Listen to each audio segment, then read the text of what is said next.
హనుమాన్ చాలీసా యొక్క పఠనం వల్ల ఏమేమి మంచి జరుగుతాయి అనేటువంటి విషయం మీద 4 మాటలు చెప్పడానికి నన్ను ఆహ్వానించడం జరిగింది.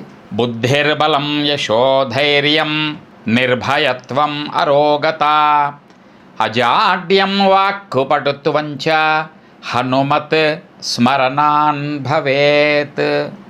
ఈ శ్లోకం యొక్క అర్థం ఏంటి అంటే, హనుమంతుని యొక్క పూజ జరపడం వల్ల లేదా హనుమంతుని యొక్క అనుగ్రహము పొందడం వల్ల ఏమేం లాభాలు వస్తాయి అన్నప్పుడు, బుద్ధిర్బలం అంటే మంచి బుద్ధి. ఇక్కడ మంచి బుద్ధి అంటే దాని మీద ఎంత వివరణ అయినా చెప్పొచ్చు. మంచి మేధస్సు, మంచి మాట్లాడే శక్తి, మంచి ఆలోచన శక్తి, ఇవన్నింటిని కూడా బుద్ధిబలము అంటారు. మీకు తెలియంది కాదు.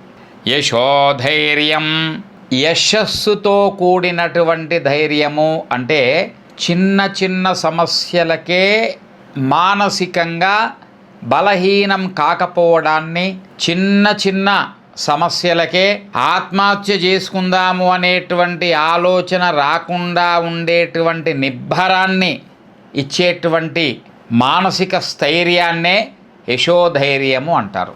బుద్ధిర్బలం యశోధైర్యం నిర్భయత్వం అరోగత. నిర్భయత్వం అంటే భయం లేకోకుండా ఉండడము.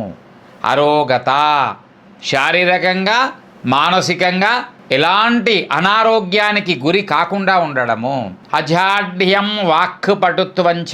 అజాడ్యం యువత దగ్గర నుంచి, చిన్న విద్యార్థుల దగ్గర నుంచి రేపు చదువుదాంలే ఈ సిలబస్, ఇంకా పరీక్షలకు సమయం ఉంది, ఉద్యోగాన్వేషణలో రేపు ప్రయత్నం చేద్దాంలే.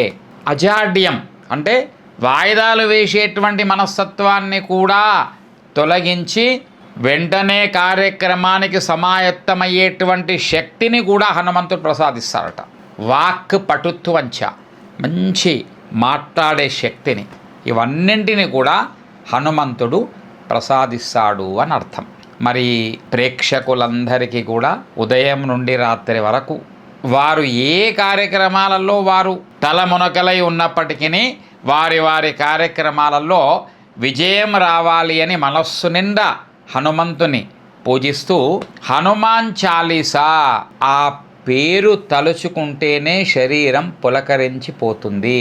అటువంటి గొప్ప శక్తి హనుమాన్ చాలీసాకు ఉంది. తులసీదాసు గారు ఒక సందర్భంలో 40 రోజులు ఆయన కారాగృహం అంటే జైలులో ఉన్న సమయంలో ఒక్కొక్క రోజు ఒక్కొక్క శ్లోకంగా 40 రోజులు 40 శ్లోకాలుగా రచించినటువంటి ఈ స్తోత్రం అనుకోవచ్చు, 40 శ్లోకాల సముదాయం అనుకోవచ్చు. దాన్నే హనుమాన్ చాలీసా అంటాం. హనుమాన్ చాలీసా చిన్న పుస్తకాలు మీరు పాకెట్లో ఉంచుకోండి. రోజు ఒక్కసారి చదవండి. 41 రోజులు చదవండి, 21 రోజులు చదవండి, 11 రోజులు చదవండి, లేదా 5 రోజులు చదవండి. తేడా స్పష్టంగా, నా అనుభవంగా చెప్తున్నా, స్పష్టంగా తేడా మీకు తెలుస్తూ ఉంది.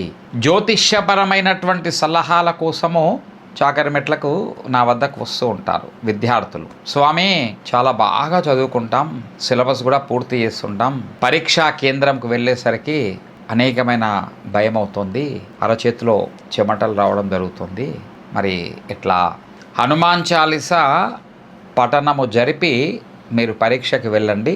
పరీక్షా కేంద్రంలో కూడా కళ్ళు మూసుకొని ఒకసారి ఉచ్ఛ్వాస నిశ్వాస అంటే శ్వాస వ్యాయామం లాగా చేసి హనుమాన్ చాలీసా చదవండి.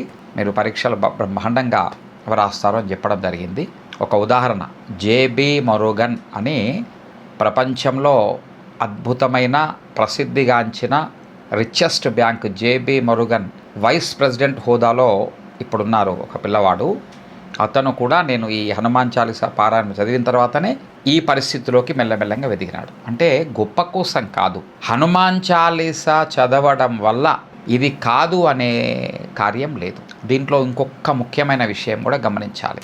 మానవ జీవితం ఇది, ఎన్నో కష్టాలు వస్తాయి, ఎన్నో ఆపదలు వస్తాయి, ఎన్నో సమస్యలు వస్తాయి. పట్టు వదలకుండా భగవంతుని పాదాలు పట్టుకొని హనుమాన్ చాలీసా పారాయణం జరపడం వల్ల కష్టాలను ఎదుర్కొనేటువంటి శక్తి వస్తుంది, కష్టాలను ఎదుర్కొనేటువంటి ధైర్యం వస్తుంది. సుఖం రావాల్సినప్పుడు తప్పకుండా సుఖం వచ్చి తీరుతుంది. హనుమాన్ చాలీసా పారాయణం చేయగానే అప్పులన్నీ తీరిపోతాయా?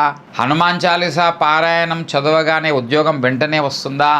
హనుమాన్ చాలీసా పారాయణం చదవగానే మరి మాకు కావలసిన కార్యమంతా అయిపోతుందా? ఇవి కొంచెం మిస్టరీ. అంటే ఈ ప్రశ్నలకు సమాధానం ఒక్క వాక్యంలో చెప్పలేం. 3+3 = 6 అన్నట్టుగా హనుమాన్ చాలీసా చదవడం వల్ల వెంటనే ఇవి కార్యాలు అవుతాయి అని కాదు. కానీ హనుమంతుడికి ఆ శక్తి ఉన్నది. నీకు ఎప్పుడు ఏది మంచో ఆ మంచిని నీ కుటుంబానికి మీకు చేసేటువంటి శక్తి ఉన్నటువంటి హనుమంతుడికి హనుమాన్ చాలీసా పారాయణం చదవండి. మీరు ఫలాల గురించి మీరు ఎక్స్పెక్ట్ చేయకండి. మీకు ఆ ధైర్యం వస్తుంది. జరగాల్సినటువంటి సమయంలో తప్పకుండా మంచి జరుగుతుంది. జై శ్రీరామ్, జై హనుమాన్.